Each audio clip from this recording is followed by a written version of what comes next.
Auzu billahi minash shaitani rajim. Bismillahir rahmanir rahim.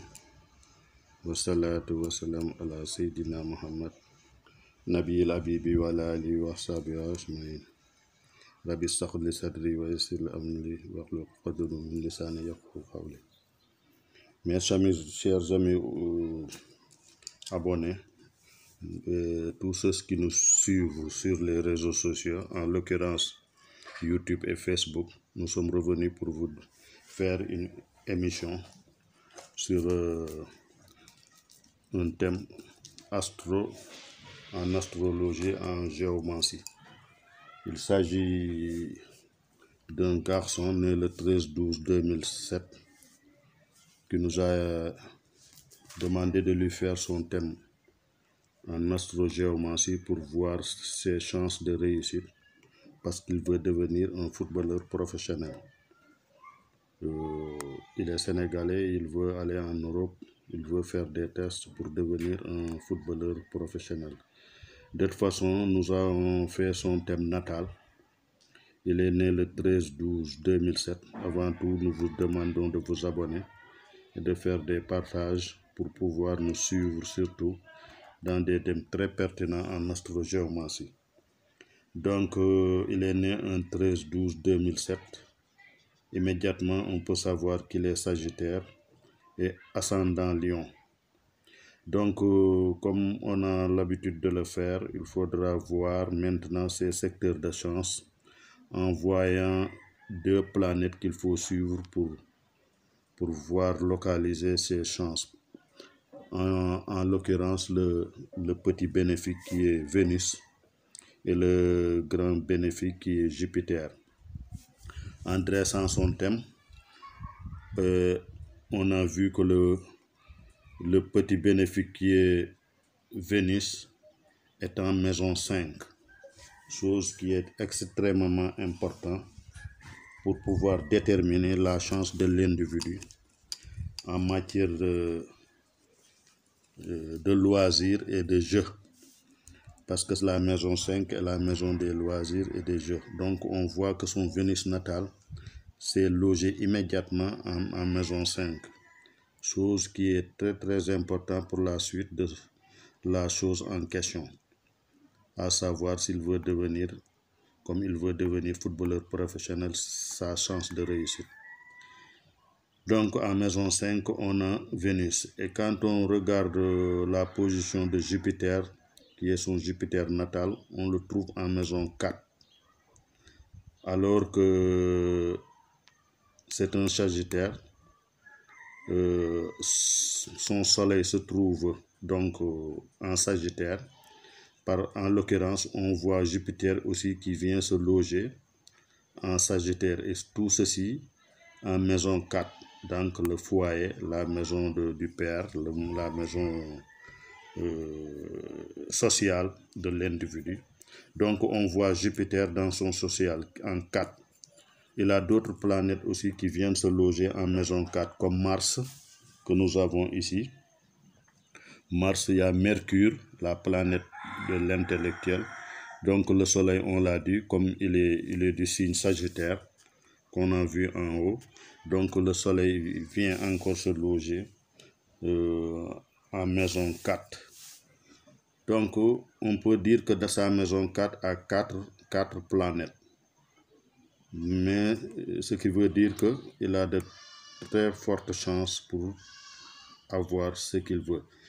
D'autant plus que sa maison 5, en matière de réussite de l'individu, pour voir ses chances réelles, il faudra lorgner la maison 5 et la maison 11, la maison des espoirs. Cependant, ici en 11, on a vu qu'il a, au niveau de la maison 11, il y a absence de planète. Il n'a pas de planète en maison 5, ce qui peut probablement lui causer de légers blocages. On le verra par la suite en dressant son thème géomantique et voir. On a vu qu'il a la lune en Vierge. En Vierge, la lune se trouve en Vierge et en maison 2, la maison de la chance.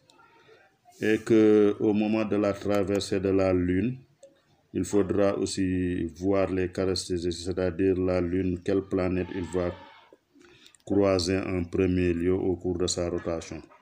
On le voit comme la Lune est en maison 2 au cours de sa progression, arrivé en maison 4. C'est là-bas qu'en maison 3, il n'y a pas de planète. Donc en maison 4, arrivé là-bas, c'est le petit maléfique. Le petit maléfique qui est Mars qu'il va croiser en premier lieu. En croisant Mars aussi, Mars est une planète d'énergie, de combativité, ce qui veut dire que peut-être l'enfant aura aura une combativité, aura une forte dégagement d'énergie en ce qui concerne ceci pour éliminer les blocages éventuels qu'il va rencontrer en cours de route pour réaliser son vœu. Bon, c'était ça au niveau de la géomancie, les chances réelles qu'il a pour pouvoir réussir. Seulement, il y aura un petit blocage parce qu'on a vu Saturne. On a Saturne, la planète de la restriction, le grand maléfique, qui est en maison 1, la maison de l'ascendant. Il va certainement s'opposer un tout petit à Jupiter pour pouvoir lui amener d'éventuels blocages que nous verrons. Par la suite, nous avons fait un thème en géomancie pour voir ce que ça va nous donner. Voici le thème. On a Carcer qui est Suleiman en M1 et que Suleiman, vraiment, c'est une figure peut-être de contrainte, de profonde réflexion, d'inquiétude sur une chose donnée. Donc on verra que ici, le gars sera concentré sur son sujet, une réflexion profonde interne déterminée par Suleiman en M1. Cependant, on a vu que Suleiman en M1 a fait un passage intérieur, d'abord en M9. En M9 puis en M12. Là aussi, on fait un passage judiciaire. Il a quitté la maison. Il est 3 fois dans l'écu géomantique et il s'est déplacé pour venir ici dans le tribunal au niveau du juge. Donc, il a fait 4 passations. Les passations de la première figure sont tellement importantes en géomancie. Ça détermine tout ce que l'on cherche sur la chose en question. Donc, Suleiman, qui est une figure de réflexion sur une situation qui pose problème. Donc, une anxiété interne autour vraiment d'une question, un questionnement intérieur. Il ne cesse de se poser des questions sur sa situation future. Donc, on a vu qu'il a fait une passation en M9. Donc, l'action n'est jamais terminée dans cette maison. Mais on a vu c'est la maison vraiment de la réflexion, la maison de l'ascension spirituelle. C'est la maison des voyages. Donc, on a vu un certain blocage au niveau de cette maison. Puis, il a fait une passation en M12. Puis une passation en M15. Donc, chose qui est extrêmement importante. Donc, on peut savoir qu'il y a un blocage normalement naturel au niveau de la M12 qui s'est répercuté au niveau du juge. De toute façon, après avoir fait des paramètres et voir, voir où se trouve la part de fortune, on a vu que la part de fortune se trouve en M6.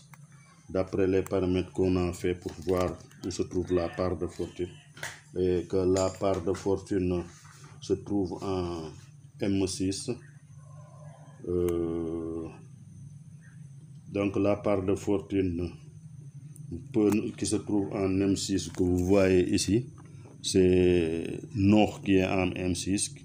Donc la part de fortune nous détermine une maison sur laquelle elle tombe, elle éclaire sur les caractéristiques finales de l'affaire en question et que la figure qui s'y trouve constitue une synthèse de la question posée.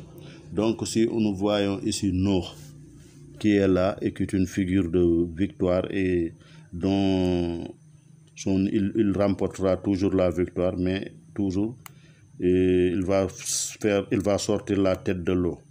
avec de très grandes difficultés, mais il finira toujours par triompher. Donc, en l'occurrence, on voit aussi sinon on voit en M3, il y a Mahdi qui est là, il y a la tête du dragon qui a juré au niveau de sa maison. Donc, il a fait aussi dans le thème une passation simple qui nous donne un éclaircissement positif sur l'affaire en question.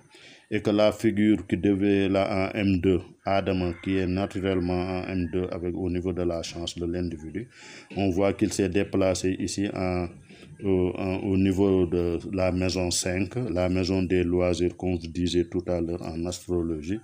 Donc on voit que Adama qui quitte la M2 pour venir en M5, donc c'est pour nous donner des informations futures de la situation de l'enfant, ce qui veut dire que il aura éventuellement des possibilités de réussir dans ce qu'il est en train de se poser des questions. Et que quand on voit aussi la disposition du tribunal, on voit donc le témoin droite qui est Younous, le témoin droit PLA Younous. Il a fait une passation en M8, la maison du scorpion, la maison de l'extérieur. Donc on verra la chance de l'individu du côté de l'extérieur ici, en M8. Donc le premier témoin, le domicile, le foyer, la chambre à coucher de l'individu. En M13, le premier témoin, il est positif. Le second témoin aussi, il est positif. On a ici le blanc Albus qui réellement habite en M4. Et on a vu en M4, il y a Ousmane qui devait être, qui est acquisition, donc qui a quitté la maison 15 pour venir en 4 pour nous donner une affirmation de ce qu'on cherche. Donc ça a une tendance positive. Et que je vous ai dit tantôt, moi j'avais l'expérience de faire au niveau des 4 piliers de l'existence, la M1, la M4, la M7 et la M10 pour voir la proportion des figures positives.